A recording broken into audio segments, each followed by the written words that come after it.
Welcome to the show. My name is Dr. Christopher Taylor. I am your co-host. And I am Lori Vann. And this is Crazy Simple. And today we're talking about elections. Yes, because that doesn't create any kind of stress or emotions at all. I don't have any stress over elections. Zero. No anxiety either. Anxiety free. So what, it was just Super Tuesday yesterday, is that right? It was, you had a lot of state elections that were going on, different propositions, amendments, and some open spots in different governmental positions. But, we're also starting to head more fully into all the presidential election season, which, Right. yeah. I would encourage people just have a sense of humor with some of that stuff. Make it a game of, which candidate is going to, say a certain word or how often, or since I guess the Democrats aren't deciding to do any kind of debates, then you can probably find plenty of games to play with the president and his speeches. Like bingo. We get so many in bingo, yeah. I think it's an important topic. Obviously, democracy is important. Obviously, voting is important. So regardless of who you vote for, please go vote. Definitely want to encourage that for sure. Because if we don't vote, then we all lose. So. But we'll get more into it because I have a lot of patients that struggle with this. Some patients that identify in the Democrat space, and other patients that in the Republican space, and there seems to be a lot of our identity gets wrapped up into these political groups of saying I am this, I am that, which I find fascinating as an existential psychotherapist. Just like how much of our identity gets wrapped up in these, and then like how quickly we jump to judging people for that phrase, like how could you support this person? I find that to be fascinating, and it seems that in November, that topic gets pretty riled up because we all just ate all the candy from Halloween. Right. So we are now like 90% chocolate, 5% water, mostly chocolate, or like a gummy worms or something, that your thing. But so we just ate all that. Right. Now we have to go vote. So we're not making the best choice. We're all hopped up on sugar. That's what we should be really like that's where all the anxiety, that's where all of our energy should be, focuses on big sugar. Like, by the way, anyway. That's different topic. So now we're going into this like election season where we have to make all of these choices, and there's a lot of people on this ballot. I'm sure you have probably diligently researched every single person you've ever voted for in your life, 100%. A little hit and miss there. There have definitely been some names where I'm like, I don't know who you are. I've never heard of you before. And it's usually for like positions like tax collector, and I'm like, do I care? Do I care? And the answer should probably be yes. And somebody will probably respond to this, and they'll be angry, and they'll lecture me on like why I should care. And I agree with you. I probably should be more diligent in it. But so then we have that, and then we have the big stuff, right? So then we have like these congressmen and senators, and then every 4 years president, right? And so now we're going into Thanksgiving. Okay, which I like to call forced family fun. Okay, forced family fun is the best kind of fun. Okay, so now we have Thanksgiving, right? Which for whatever reason now starts on Monday. I don't know if you've noticed that or not, but it's like Monday rolls around and everyone's like, "All right, I'll see you all in 7 days." Like, do we need a week? Do we need a week of forced family fun? So now we have forced family fun. And we're all shoving turkey down our chocolate-filled bellies, okay? And then, of course, what happens? Somebody says, hey, I just voted for Trump, or I'm going to vote for Trump. And now it's like, game over, right? That's just like the bomb just went off. So what do we do when wacky Uncle Jerry starts causing drama at the Thanksgiving table during forced family fun time? Yeah, because and it can be any campaign, not necessarily, picking on the Trump part. If someone could say that, they voted for Biden or that they voted for um, Bernie. But it's just one situational awareness of like, know your audience. And after that, ask yourself the question, what I'm about to say, knowing my audience, Mm-hmm. what is my intent behind it? Is my Mm-hmm. intent to Mm-hmm. have a civil discourse of ideas?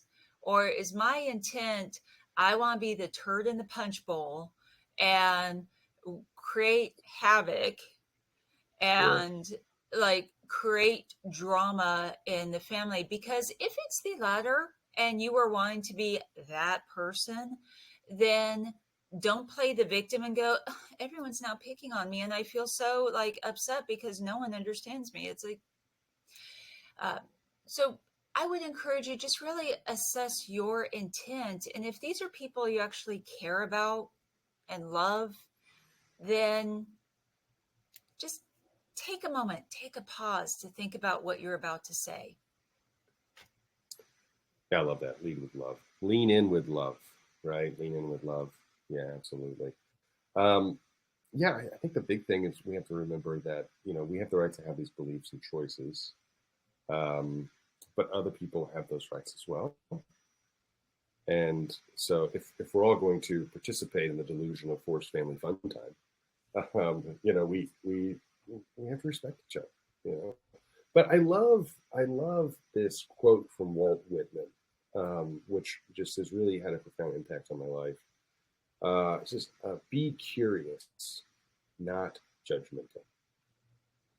And I find that so interesting. So if you find yourself trapped in a political conversation during forced family fun time, you know, I, I really want to encourage you just to be curious. Just ask questions, genuinely ask questions. Help me understand why that's important. Oh, I've never considered that. Tell me more about why you're passionate about. You seem really passionate about that. That's cool. Even if you disagree with it, even if you carry a different opinion, you're still allowed to be curious. You know, you're allowed to be curious. Yeah.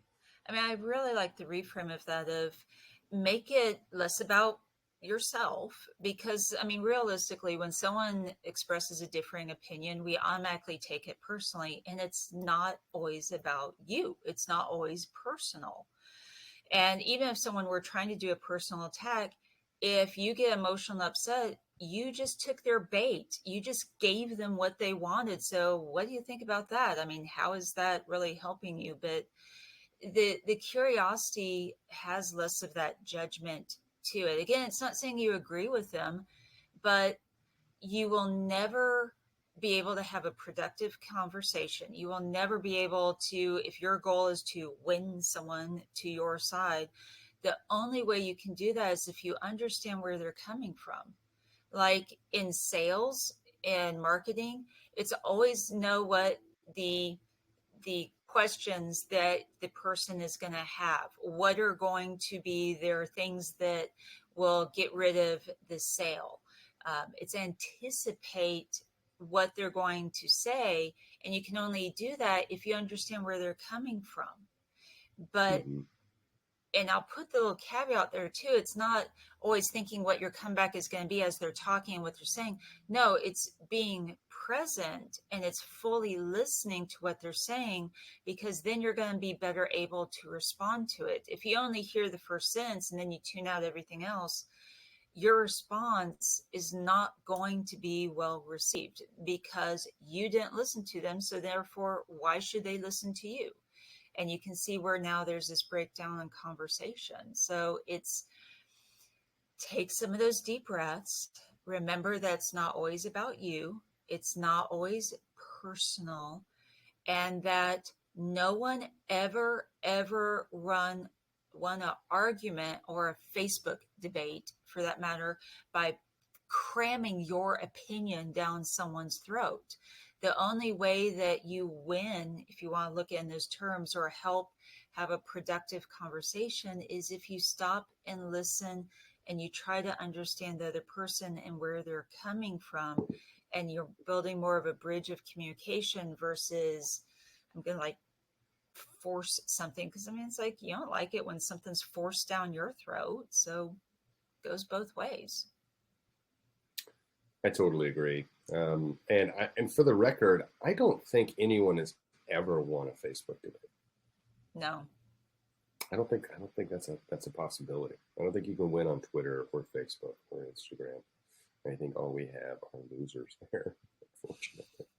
And you also, I don't think people really win arguments anymore. I mean, I think there was a time probably where, you could have civil discourse and people could disagree, and maybe you could convince somebody to come to your side. But I mean, I think like now, um, with how divided and decisive we've become, the as soon as you find yourself in an argument, I think you've already lost. You know, so we have to ask ourselves, what's most important? Is it my relationship with this person, or is it getting them to submit and come over to my side? Well, it gets back to it's precisely, is it more about the relationship? Do I really genuinely care about this person, or is it more about my ego?